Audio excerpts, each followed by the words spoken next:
obviously, unlike our previous years of high school. Because of that, do you think it made finishing a pieces harder or challenging in any way? Slightly harder because I couldn't get feedback from the teacher as like I would have been able to last year.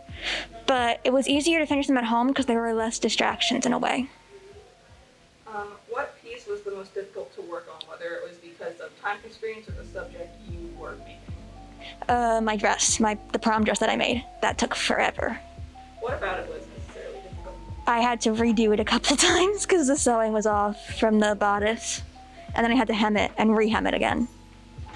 What piece did you enjoy working on the most? What about this piece made it a fun experience for you?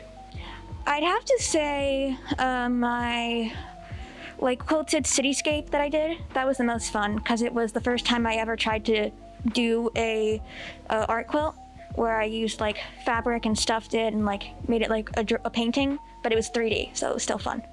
How did you feel seeing everyone's pieces out at the art show? It was really cool to see them all because you've seen like bits and pieces throughout the classes and like from what the students are doing, but to see them all together was really, really cool.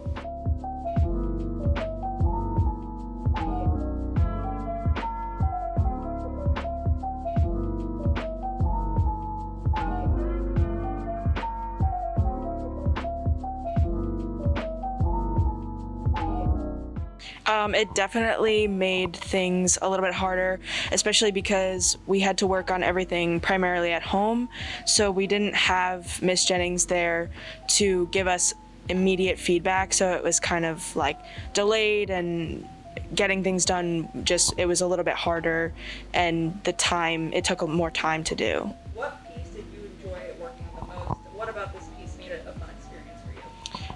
I would definitely say the last one I just did. It's the alternate perspective of the colored pencils. I love painting, so I decided to paint this one, and it just made me feel very happy, and the geometry of it it made it very pleasing to look at. So Would you say that's the piece you're most proudest of? I would say so. I do have a couple pieces that every time I see it, I'm like, oh, I love that piece, but that's definitely at the top. So, how did you feel seeing everyone's pieces laid out at the art show? I absolutely loved it. Being that we only have 2 in-person students this year and everybody else is virtual, we don't necessarily get to see everybody's finished piece. So having all of the virtual students and the in-person students, all of their work together, it just kind of made the class feel more unified, and we got to see everybody's beautiful work together.